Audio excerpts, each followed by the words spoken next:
Good morning. আজকে শুক্রবার, সকাল সকাল চলে এসেছি তোমাদের সামনে। রান্নাঘর থেকেই করছি। এখন করব রুটি, 3খানা লিচি আছে, আর ভাত বসিয়েছি, মোচা করব, আর আলু ফুলকপি পেঁয়াজ কলি। শীতকালে তো ফুলকপি পেঁয়াজ কলি প্রতিদিনই ভাজা করব।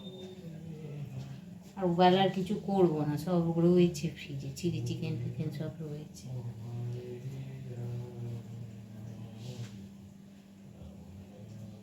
চা হয়ে গেছে, এবার রুটি আছে।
একটু বাপের বাড়ি যাওয়ার কথা, দেখি কাল যদি আর মেয়েরই এখন বেরোনো, বুঝেছো তো।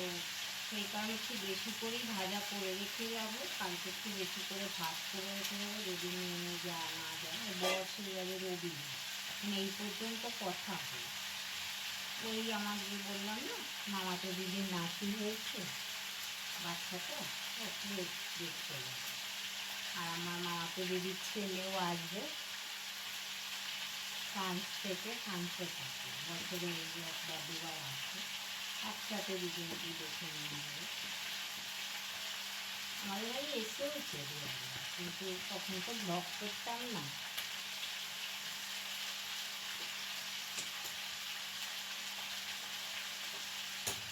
নয় এই সপ্তাহ, নয় ওই সপ্তাহ, এই অবধি সময় দেখি যে করি।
চৌকি নিয়ে তাতে মনে হয় জল ছিল, খেয়াল করিনি, আস্তে আস্তে যাচ্ছে।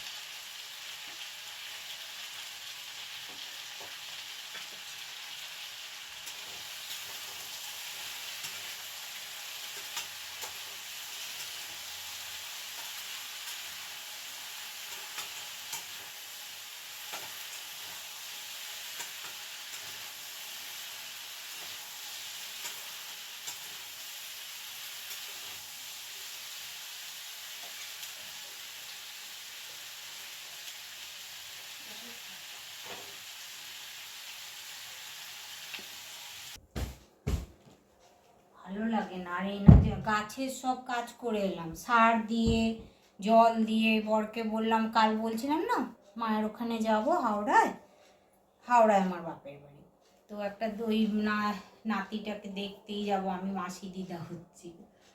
তো এই যাব, সংসারের সব কাজ আমায় গুছিয়ে যেতে হবে। গাছে সব ঠিকঠাক করে এলাম, রোদ যেগুলো পাচ্ছে না সরিয়ে টরিয়ে টব সব একা নিজের হাতে করি গাছের চর্চা। বরকে বললাম খালি একটু জল দিয়ে দিও যদি আমি 2 দিন থাকি। এই যে বলতে বলতে বরের ফোন এসেছিল, মেয়ের হাতের আংটিটা খুলে গেছে, পান্নাটা, জানি না ব্যাগে আছে কি না, বলছে তো পড়েছে, শৈলশ্রীর ওখানে গিয়ে দেখছে হাতে নেই। কি বলবো বলো, এমনি বাথরুমে খুলে রাখে, একটু বড় হয়, সুতো দিয়ে দিয়ে রাখে। কতবার বলেছি দোকানে চল ওগুলো ঠিক করিয়ে দিই, পাথর তো ওটা ঠিক করাও মুশকিল, ক্র্যাক পড়ে গেলে মুশকিল, তাও যায়নি, হারালো কিনা কে জানে। যাই হোক, যেটা বলছিলাম, এবার হাওড়ায় যাব, এই সব গুছিয়ে কিছুটা রান্নাকাল করে যাব। মেয়ে যাবে না, মেয়ে পরের সপ্তাহে যাবে ওর বাবার সাথে, মেয়ে পরের সপ্তাহে যাবে ওর বাবার সাথে বলছে। যা ওদের এখন সত্যিকারের নাইট করে সারা সপ্তাহ, এনার্জি আর থাকে না কোথাও যাওয়া। আবার পরের সপ্তাহে আমাদের ক্লাবের পিকনিক আছে 28 তারিখ, হবে না, ওই 26-27-এর মধ্যে মেয়ে যাবে। আর আমি কালকে যাব, তারপরে দেখি কবে আসি, 1-2 দিন তো থাকবো ভাবছি। গিয়ে না আর পর মানে কি বলতো, সকালে গিয়ে রাতে আর আমার এখন আর শরীরে গোলায় না। বেশি দূর কিন্তু না, এই ধরো 40-45 মিনিট বাসে, একদম হাওড়া যে স্টেশন থেকে 10 মিনিটের, একদম আমাদের মধ্য হাওড়ায় বাড়ি। শুনবে হয়তো মেট্রো হয়েছে হাওড়া ময়দান, 5 মিনিট আমার বাড়ি। তাই এখন বাড়ি আছে, এবার মাকে তো সমানে বলছি বিক্রিয়াটা করে, বোন আছে আমার, বোনকে বোনেরে দিয়ে আমার কাছে চলে আসো। কত আমি গিয়ে কি করতে পারবো বলো, আর এরপর মা বয়স হয়ে গেলে কি পারবে।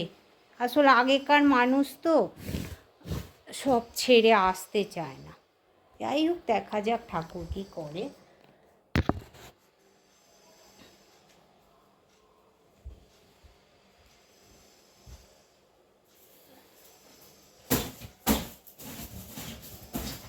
আর এই তোমাদেরও কি হয়, এই গদির দেখবে কভার পরানো আছে তোমার, কেমন কভারটা মানে প্লেন হতে চায় না, একটা যে মানে টান টান ভাব সেইটা হয় না। আবার যে তুলে দেবো কভারটা কেনাই হয়েছে সাথে, কোনো সময় কিছু পড়ে গেলে কভারটা শোক করে নেয়, ওই কারণে খোলাও হয়নি।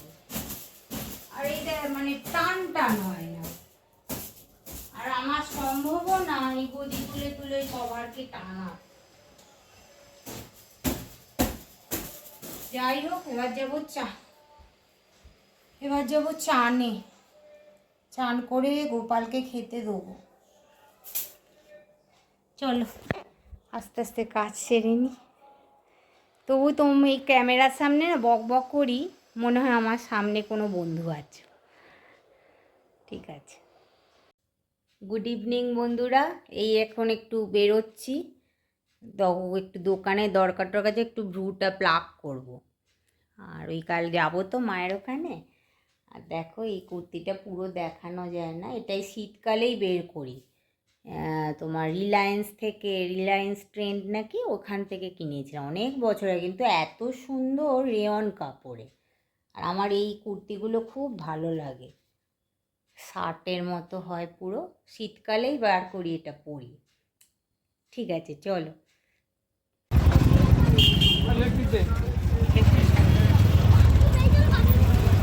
এই যে পার্লার থেকে প্লাক করে